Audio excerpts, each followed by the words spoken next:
Dear viewers, welcome back on my channel quick learning with these. I hope आप सभी बहुत अच्छे होंगे और इंटरव्यू की प्रिपरेशन काफ़ी अच्छे से कर रहे होंगे। आज का जो हमारा वीडियो है वो सिंगिंग हॉबी को लेके है। काफ़ी सारे स्टूडेंट्स ने मुझसे कहा था कि मैम सिंगिंग पे, डांसिंग पे बनाइए। तो इससे पहले मैंने गार्डनिंग हॉबी को लिया था और आज मैंने सिंगिंग को लिया और इसके बाद मैं डांसिंग, ड्राइंग इन सबको भी ज़रूर लूँगी और मैंने सब लिख लिया है। आप फिक्र मत कीजिएगा, मैं इन पर भी वीडियो जल्द लेके आऊँगी। तो स्टार्ट कर देते हैं आज सिंगिंग हॉबी को। अगर आपकी सिंगिंग हॉबी है या फिर आपकी म्यूज़िक सुनने की हॉबी है तो किस तरह से आपसे क्वेश्चन पूछे जा सकते हैं और क्या क्या चीज़ें आपको पता होनी चाहिए, मैं इस वीडियो में सब कुछ डिस्कस करूँगी। ओके, स्टार्ट कर देते हैं। देखिए, सबसे पहले अगर आपकी सिंगिंग हॉबी है या फिर आपकी लिसनिंग म्यूज़िक हॉबी है तो आप बोल सकते हैं my favourite hobby is singing और लिसनिंग टू म्यूज़िक। ठीक है, I like to sing like country music, bhajans etcetera. अगर आप सुनना पसंद करते हैं गाना, तो देखिए जो भी तरह के आप गाना सुनना पसंद करते हैं, पहले तो आप वो बता सकते हैं, जैसे कि आप पैट्रियोटिक सॉन्ग या फिर आप कह सकते हैं भजन या फिर बॉलीवुड सॉन्ग, जो भी सॉन्ग आप अगर सुनना पसंद करते हैं आप वो बता सकते हैं यहाँ पे। और अगर आप गाना गाते हैं तो आपको पता होगा, वैसे गाने की मुझे इतनी नॉलेज नहीं है कि कौन कौन से तरह के गाने होते हैं, बट जो भी हैं लाइक जिस भी तरह का आप गाना गाते हैं तो वो आपको वहाँ पे पता होना चाहिए। ठीक है, नेक्स्ट है वाई सिंगिंग योर हॉबी। अब आपसे ये पूछ लिया जाए, अगर आपने बताया कि मेरी सिंगिंग हॉबी है और मैं इस तरह के गाने गाता हूँ, तो आपसे क्वेश्चन ये पूछा जा सकता है कि आपने सिंगिंग आपकी हॉबी क्यों है, आपने क्यों चुना सिंगिंग कोई। तो यहाँ पे आप बता सकते हैं, या फिर आपसे पूछा जाए कि आप क्यों सुनते हैं म्यूज़िक को, आपको ऐसा क्या अच्छा लगता है म्यूज़िक सुनने में, क्यों आपने इसको अपनी हॉबी बना लिया।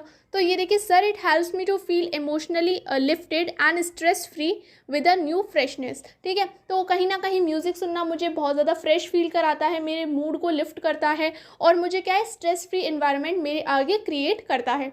तो आप इस तरह से बता सकते हैं। अगर आप फिर कहीं गाना सीख रहे हैं या फिर आपने बताया कि हाँ मैं गाना गाना पसंद करता हूँ, तो आपसे क्वेश्चन पूछा जा सकता है कि do you learn to sing, मतलब क्या आप गाना सीख रहे हैं। सिंग अ सॉन्ग मतलब आप कोई तरह का मतलब म्यूज़िक या फिर कह सकते हैं किसी तरह का गाना गाना, कोई आप क्लासेस ले रहे हैं इसकी। तो अगर आप लोग ले रहे हैं तो आप जानते होंगे इसके बारे में। बाकी अगर सिर्फ आप म्यूज़िक को सुनते हैं तो आप नो कर सकते हैं सिंपली यहाँ पे। नेक्स्ट है सिंग अ सॉन्ग। तो अगर आपसे मानिए, अगर आपने बताया कि हाँ मैं गाना सीख रहा हूँ, तो आपसे वहाँ पे पूछा जा सकता है जिस तरह का आप गाना सीख रहे हैं तो आप गा के दिखाइए हमें 2-4 लाइन। ठीक है, तो आप वहाँ पे गा के दिखा सकते हैं। और जो लोग गाने सुनते हैं तो उनसे क्या क्वेश्चन किया जा सकता है, जैसे who is your favourite singer, तो आप बता सकते हैं आपका फेवरेट सिंगर कौन है। फिर आपसे ये भी क्वेश्चन किया जा सकता है कि क्यों है वो आपके फेवरेट सिंगर, आपको उनके गाने में ऐसी क्या बात अच्छी लगती है। तो आपके जो भी फेवरेट सिंगर हैं, प्लीज़ आप उनको एक बार सर्च आउट कर लीजिएगा कि आपके वो फेवरेट सिंगर है, तो उनके बारे में अच्छी अच्छी बातें, जैसे कि अरिजीत सिंह हैं तो अरिजीत सिंह जैसे उनके लेटेस्ट सॉन्ग क्या हैं। ठीक है, आपको उनका कौन सा गाना पसंद है, क्यों पसंद है वो गाना आपको, उसके ऐसे लिरिक्स में आपको क्या बात लगती है। या फिर जो आप गाना बता रहे हो कि मेरे को ये गाना पसंद है, तो वो ये भी पूछ सकते हैं कि आपको इस गाने का मतलब पता है। तो इस तरह के गाने मतलब आप इस तरह की तैयारी कर लीजिएगा। नेक्स्ट है बॉलीवुड सॉन्ग। जैसे मैंने यहाँ पे लिखा है बॉलीवुड सॉन्ग मीन्स मुझे यहाँ पे बॉलीवुड सॉन्ग्स, मैंने बताया कि मुझे बॉलीवुड सॉन्ग्स पसंद हैं। तो देखिए यहाँ पे कि you know any Bollywood singer who recently died, मतलब अब मैंने बॉलीवुड सॉन्ग बताया कि मुझे जो बॉलीवुड सॉन्ग है वो सुनना पसंद है। ठीक है, तो यहाँ पे पूछा जा सकता है कि अच्छा अगर पसंद है तो बॉलीवुड के बारे में तो आपको जानकारी होगी ही, मतलब अगर आप ऐसी चीज़ें सुनते हैं तो आपसे पूछा जा सकता है। और ये तो एक जीके का क्वेश्चन भी है कि आप बताइए बॉलीवुड में अभी रिसेंटली किस सिंगर की डेथ हुई है, क्योंकि वो काफ़ी फेमस थी। तो लता मंगेशकर जी की डेथ हुई है 2022 में, तो ये आपको पता होना चाहिए। और आप रिसेंटली एक बार चेक भी कर लीजिएगा कि अभी किसकी ऐसी बॉलीवुड में ऐसा कौन सा सिंगर है जिसकी रिसेंटली डेथ हुई है।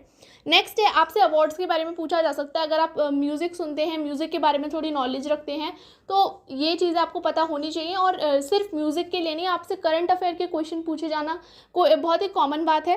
तो इस तरह के जैसे आईफा अवार्ड्स 2022, ये काफ़ी ज़्यादा फेमस अवार्ड्स हैं जो कि पूछे जा सकते हैं, एग्जाम में भी पूछे जाते हैं ये, कि आईफा अवार्ड 2022 फीमेल किस सिंगर को मिला है। तो ये आशीष कौर जी को मिला है, जो कि एक प्लेबैक सिंगर हैं। ठीक है, नेक्स्ट आईफा अवार्ड 2022 मेल में किसको मिला है, तो ये जुबिन नौटियाल को मिला है। ठीक है, और ये जो आशीष कौर जी हैं, इनको गाना इनका है राता लंबिया लंबिया रे, उसके लिए मिला हुआ है। ठीक है, नेक्स्ट है song of the year Grammy award 2022। Grammy awards भी बहुत ज़्यादा इंपॉर्टेंट हैं और हर एक एग्जाम में भी पूछे जाते हैं। तो song of the year 2022 Grammy award अभी किसको मिला है, तो वो leave the door open, silk sonic का ये सॉन्ग है, इनको मिला है। ठीक है, और अभी जो 23 के लिए क्या है नॉमिनेट हुए हैं, अरिजीत सिंह में भी उनका नाम है, 4 लोग हुए हैं, आप एक बार देख लीजिएगा, उसमें अरिजीत सिंह है एक, तो ये अभी क्या हुए नॉमिनेट हुए हैं।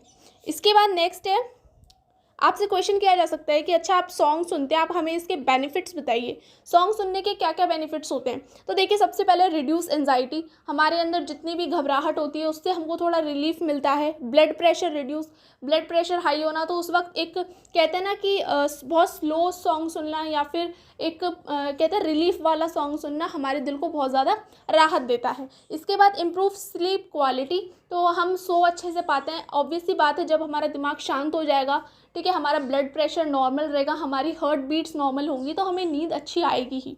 Next, stimulate most areas of your brain, तो स्पेशली यहाँ पे मैं आपको एक बात बताना चाहूँगी, stimulate most areas of your brain means ये ब्रेन पे बहुत अच्छा काम करता है, आपको ब्रेन के बहुत रिलीफ करता है। और एक चीज़ मैं आपको आगे बताऊँगी कि स्टूडेंट्स के लिए कैसे हेल्पफुल है। It can increase your motivation, तो मोटिवेशन आप जानते होंगे, जब भी आप बहुत ज़्यादा डीमोटिवेट फील कर रहे होते हैं तो आप एक मोटिवेशन भरा सॉन्ग अगर सुन लेते हैं तो आपके अंदर एक नई ऊर्जा जागृत हो जाती है कि हाँ अब हमको ये काम करना है। तो जो सॉन्ग है या फिर जो म्यूज़िक है वो हमारे अंदर क्या, वो एनिमल्स के अंदर भी बहुत ज़्यादा काम करता है। ठीक है, नेक्स्ट है how is music helpful for children. अब यहाँ से देखिए, आपसे चिल्ड्रन के बारे में, आप टीचर हैं, टीचर की यहाँ पे बात हो रही है, तो वैसे तो इतने ज़्यादा आपसे सिर्फ एक हॉबी के ऊपर इतने सारे क्वेश्चन नहीं पूछे जा सकते, लेकिन फिर भी आपको मैं हर एरिया से क्वेश्चन बता दे रही हूँ, जिससे अगर आपसे 1-2 क्वेश्चन इनमें से कहीं से पूछे जाएँ तो आप बता दें। ठीक है, तो आपको ये बताना है कि चिल्ड्रन के लिए क्या है, म्यूज़िक कैसे हेल्पफुल है। तो देखिए, firstly it helps to relieving stress, तो आजकल की जैसे कि सिर्फ बच्चों के लिए ही क्या, बड़े लोगों के लिए भी जो पढ़ रहे हैं, हायर एजुकेशन में हैं, उनके लिए भी क्या है, जब पढ़ पढ़ के हम काफ़ी ज़्यादा बोर हो जाते हैं, अगर हम एक रिलीफ भरा म्यूज़िक सुन लेते हैं तो हमको बहुत ज़्यादा आराम मिलता है, हमारे माइंड को भी, हमारी आईज़ को भी एंड हमारी बॉडी को भी।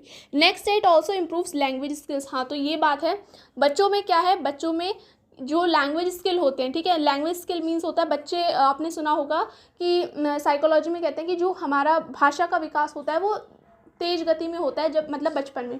तो ये क्या होता है, जो हमारे भाषा का विकास होता है वो भी लेफ्ट ब्रेन में होता है, और जो हमारा म्यूज़िक होता है वो भी हमारा क्या है, लेफ्ट ब्रेन से कनेक्टेड होता है। तो जब हम म्यूज़िक सुनते हैं तो ये कहीं ना कहीं हमारे लैंग्वेज स्किल्स जो होते हैं उनको इम्प्रूव करता है, तो इस तरह से हेल्पफुल है। इसके बाद नेक्स्ट है what is the objective of music in primary school या प्राइमरी क्लास बोल सकते हैं आप। Facilitate and promote the overall development and personality of the child, तो देखिए जो भी, अगर आप प्राइमरी क्लासेस की बात कर लीजिए, छोटी क्लासेस में म्यूज़िक का बहुत बड़ा रोल है। इसमें क्या है, बच्चे न केवल खेल खेल से और हंसी मजाक में सीख जाते हैं बहुत सारी चीज़ों को, बल्कि उनका ओवरऑल यहाँ पे डेवलपमेंट भी होता है। क्योंकि जब भी आप देखिए, कोई भी आप स्टोरी सुना रहे हैं, अगर आप उसको कविता सुना रहे हैं या कोई सॉन्ग सुना रहे हैं, तो ऐसा तो है नहीं वो बच्चा सिर्फ कान में लीड लगा के सुनेगा, तो वहाँ पे तो आप सब बच्चों को एक साथ बोल बोल के सुनाएंगे, और जब बोल बोल के सुनाएंगे तो वहाँ पे वो हाथों के एक्शंस भी करेंगे, हाथों के एक्शंस करेंगे, देखेंगे, सुनेंगे, तो यहाँ पे उनकी बहुत सारी इंद्रियाँ काम कर रही होंगी, तो ये कहीं ना कहीं क्या है, ओवरऑल डेवलपमेंट को प्रेज करता है। इसके बाद है awareness and recognition of local art and यहाँ पे कट गया, ये local art and arts form है या फिर डांस फॉर्म है। तो क्या है कि जो अगर हम बच्चों को शुरुआत से ही जो संगीत की और नृत्य की बातें बताएंगे, तो वो कहीं ना कहीं हमारा जो इंडियन आर्ट कल्चर है, जो हमारे इंडियन डांसेस हैं, जो हमारे इंडियन फॉर्म्स हैं, उन सब के बारे में जानकारी हो पाएगी। अब NEP 2020 में क्या बात की गई है, आप ये देख लीजिए, डांसिंग को या सिंगिंग को लेके। तो देखिए NEP में क्या है, पंचकोश की अवधारणा मैंने आपको पढ़ाई थी NEP 2020 में। तो पंचकोश अवधारणा में एक मनोमय कोश आता है, ठीक है, मनोमय कोश होता है मन से रिलेटेड। तो प्राथमिक कक्षाओं में अभिनय के साथ गीत प्रतिभाओं की पहचान करें, तो उसमें कहा गया NEP 2020 में कि जो प्राथमिक कक्षाएं हैं, मतलब प्राइमरी क्लासेज हैं, उसमें आपको क्या करना है, गीत के साथ अभिनय करके बच्चों को पढ़ाना है, ठीक है। और क्या करना है, बच्चों को इन, जैसे कि ये भी कहा गया है कि आपको एक पीरियड ना हमेशा म्यूज़िक का रखना है, जिससे कि क्या है, अगर आपकी यहाँ टीचर है तो ठीक है, अगर नहीं है तो आप मतलब अपॉइंट करें टीचर। और क्या है, बच्चों को एक पीरियड संगीत का मिले, वहाँ पे जिस बच्चे की जो रुचि हो वो उसके हिसाब से देखी जाए, ठीक है। और मतलब वहाँ पे थोड़े बहुत वाद्य यंत्र भी हों स्टार्टिंग में, जैसे बच्चों को मजीरा और ये सब चीज़ें सिखाई जाएँ। और जिस बच्चे की अगर कोई अच्छी रुचि है सिंगिंग में तो उसको प्रेज़ किया जाए आगे, उसको क्या किया जाए, उसको मतलब मोटिवेट किया जाए, मतलब प्रतिभाओं की अभी से पहचान की जाए जिससे वो आगे जाके अच्छा करें। नेक्स्ट एक लास्ट क्वेश्चन है और जो इम्पोर्टेंट क्वेश्चन भी है, how you will use music in your classroom if we have select you as a primary teacher। अब आपकी हॉबी है म्यूज़िक सुनना या फिर गाना, तो आप क्या करोगे, आप ये बताओ, हम आपको सेलेक्ट करें, आप अपनी इस हॉबी को बच्चों के साथ कैसे यूज़ करोगे, आप अपनी क्लासरूम में कैसे यूज़ करोगे। तो देखो, भाषा यहाँ पे दिया है, भाषा में काव्य रचनाओं को गाकर अभ्यास कराएंगे, मतलब जो भी हिंदी की पोइम्स हैं उनको हम क्या करेंगे, पूरे लय ताल के साथ गाकर और बच्चों को अभिनय करवा के, ठीक है, पूरे हैंड वो कहते हैं ना हैंड सेक्शन करवा के वो सब करवाएंगे। पहाड़ों को ताली के साथ गाकर पढ़ाना, टेबल्स जो भी हैं उनको हम तालियों के साथ करके बच्चों को पढ़ा सकते हैं, जिससे उनको अच्छा भी लगेगा, बोरिंग नहीं लगेंगी टेबल याद करना। रोज़ की दिनचर्या को गाने के माध्यम से सिखाना, गाने के माध्यम से सिखाना, आपने पोएम सुनी होगी, उठो लाल अब आँखें धो लो, पानी लाई हूँ मुँह धो लो, तो ये सारी क्या है, ये आपकी रोज़ की दिनचर्या है कि उठो, जल्दी उठना है, फिर मुँह धोना है, ठीक है, तो ये सारी स्कूल जाना है, ब्रश करना है, तो ये सारी चीज़ें हम क्या है गीत के माध्यम से बच्चों को सिखा सकते हैं, ठीक है, उनको बोरिंग भी नहीं लगेगा। और प्लस अगर हम इनके संग एक्शंस भी अगर करने लग जाएं तो बहुत ही अच्छी बात है, बच्चे बहुत बहुत मज़े में सीख जाएंगे ये सारी दिनचर्या को, मतलब हमारे डेली रूटीन्स। नेक्स्ट है नैतिक शिक्षा का ज्ञान देने में सहायक, तो मोरल वैल्यूज़ जितने भी हैं वो हम स्टोरीज़ के थ्रू और पोइम्स के थ्रू सबसे ज़्यादा अच्छी तरीके से दे सकते हैं। आपने फ़ोन में भी जैसे जो बच्चों के लिए जो पोइम्स आती हैं उसमें क्या है एक्शंस होते हैं काफ़ी सारे, जो ICT टूल्स जो भी हैं वहाँ पे कार्टून वगैरह जो चलते हैं, तो वो क्या है आप उनके जरिए बच्चे कितने मोटिवेट होते हैं उनको देखने में, है ना, और वो बहुत सारी चीज़ें वहाँ से सीख भी जाते हैं। तो जैसे चींटी के बारे में भी एक पोइम है, तो चींटी के जो भी उसका हार्डवर्क है उसको दिखाना, ठीक है, तो ये हार्डवर्क वो करती है, ठीक है, वो जिस चीज़ को ठानती है वो पूरा करती है, ऐसे करके एक पोइम है। तो इसमें सेम यही बात है कि आपने सिर्फ ना एक पोइम सुनाई, आपने बच्चों को एक मोरल वैल्यू की नॉलेज भी दी कि हमको हार्डवर्क करना कितना ज़रूरी है, ठीक है, और हमको हार्डवर्क करना चाहिए, हमको कभी भी थकना नहीं चाहिए, जैसे चींटी नहीं थकती। तो इस तरह से क्या है, आप अपनी क्लास में बच्चों को नैतिक शिक्षा का ज्ञान, moral values, daily routine, tables और पोइम्स से आप बहुत सारी चीज़ें बच्चों को म्यूज़िक में सिखा सकते हैं, म्यूज़िक के साथ, ठीक है। तो आप इस तरह से अपनी हॉबी को क्लासरूम में, खासकर प्राइमरी क्लासरूम में यूज़ कर सकते हैं। तो आई होप आपको सिंगिंग से रिलेटेड और जो आप लिसनिंग म्यूज़िक जो भी आपकी हॉबी है इससे रिलेटेड अब आपको कोई कन्फ्यूजन नहीं होगा।